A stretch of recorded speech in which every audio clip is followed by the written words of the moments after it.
Bienvenue, aujourd'hui on va se plonger dans l'analyse d'une image. Une seule image, mais particulièrement forte, c'est une photographie en noir et blanc. Elle montre un enfant au travail. L'idée, c'est de décortiquer ensemble comment cette photo réveille des aspects sociaux assez profonds. On s'appuie pour ça sur des analyses détaillées qui en ont été faites. Oui, bonjour.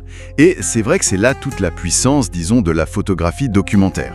Une seule image peut vraiment condenser des enjeux énormes. On parle d'enfance volée, de reproduction sociale, et ça pose aussi bien sûr des questions éthiques. Comment on représente la détresse, par exemple ? Il y a toujours cette tension, vous savez, entre l'esthétique d'une photo, sa beauté parfois, et le message, souvent dur, qu'elle véhicule. Alors, justement, au centre de cette photo, il y a cet enfant. Il est sur une barque de pêche. Sa posture est assez frappante. Il imite les gestes des adultes. Les analyses parlent d'une enfance confisquée. On le voit penché, très concentré sur sa tâche. Exactement. Et il y a ce contre-jour qui le rend un peu anonyme, non ? Ça lui donne une portée plus universelle, peut-être. Tout à fait. C'est une illustration très directe de ce qu'on appelle la reproduction sociale. Comment les schémas se répètent, quoi. L'enfant est littéralement au cœur de l'outil de travail familial. Il est absorbé par les nécessités économiques quotidiennes. Son environnement direct, les filets, le matériel de pêche, ça devient son espace de socialisation au travail. Bien avant l'école, évidemment. Oui, et cette imitation des gestes adultes, cette mimésis, c'est un terme qui décrit ça. Ici, ça prend une dimension vraiment dramatique. Ce n'est pas un jeu. Il y a un autre élément fort dans l'image, c'est le contraste visuel. L'enfant est très net au premier plan, et derrière, on devine une ville, mais elle est floue. Qu'est-ce que ça nous dit, ça ? Ça matérialise l'inégalité, de façon assez, palpable. La ville floue, lointaine, ça représente un autre monde possible. Le monde où, probablement, des enfants du même âge sont à l'école, ont des loisirs. C'est le symbole des opportunités qui sont inaccessibles pour cet enfant-là. Inaccessible, oui. Il est ancré, lui, dans sa réalité de travailleur. Et l'eau tout autour de la barque, ça renforce encore cette idée d'isolement. Isolement social, éducatif. D'accord. La ville comme un espoir lointain, en somme. C'est ça. Un espoir, mais hors de portée. Et le choix du noir et blanc ? Les analyses disent que ce n'est pas juste esthétique. Non, en effet. Le noir et blanc, ça a plusieurs fonctions ici. D'abord, ça concentre le regard sur l'essentiel, la condition de cet enfant. Ça élimine les distractions de la couleur. Ensuite, ça inscrit l'image dans une certaine tradition de photographie sociale, documentaire.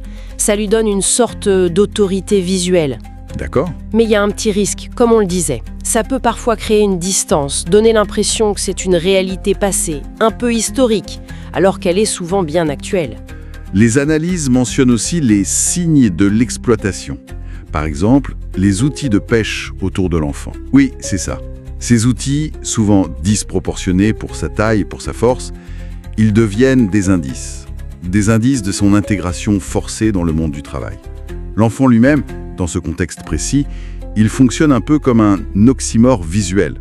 C'est une figure de style, mais visuelle. L'enfance associée au labeur. Ah oui, l'enfance et le travail, deux choses qu'on voudrait opposer. Exactement. Et c'est cette contradiction fondamentale qui nous interpelle, qui nous choque. Mais alors, on en revient à ce qu'on disait au début. La photo est techniquement réussie, elle peut même être considérée comme belle. Est-ce que ça, ce n'est pas un problème éthique ? Est-ce que ça n'atténue pas la dureté du message ? C'est un débat constant dans la photographie engagée, c'est vrai. Est-ce que la beauté esthétise la souffrance au point de nous la rendre acceptable, ou du moins de masquer sa gravité ? L'analyse nous invite à aller au-delà de cette première émotion, qu'elle soit esthétique ou compassionnelle. Elle nous pousse à questionner les structures qui sont derrière. C'est-à-dire les structures économiques globales, les chaînes d'approvisionnement, la course à la compétitivité, tout ce qui peut indirectement perpétuer ce genre de situation de travail des enfants.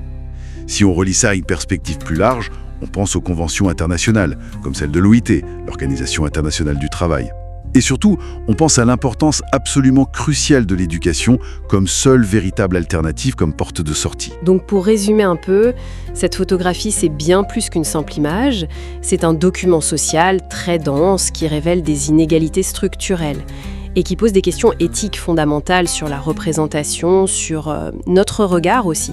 C'est tout à fait ça. L'image devient un appel à un regard critique, informé, et ça soulève une dernière question, qui est peut-être la plus importante. C'est celle de notre propre rôle, nous, en tant que spectateur. Qu'est-ce qu'on fait de cette image une fois qu'on l'a vue, analysée? Comment passe-t-on de la contemplation, ou même de l'indignation, à une forme d'engagement? Ou au moins à une conscience plus aiguë de ces réalités économiques et sociales? La réflexion finale que propose l'analyse, c'est un peu ça. Dans quelle mesure est-ce que la confrontation à ces images, même décortiquées comme on vient de le faire, dans quelle mesure ça modifie réellement notre compréhension des liens complexes entre l'économie mondiale, les droits des enfants, et puis notre propre place dans ce système? C'est une question qui reste ouverte, bien sûr.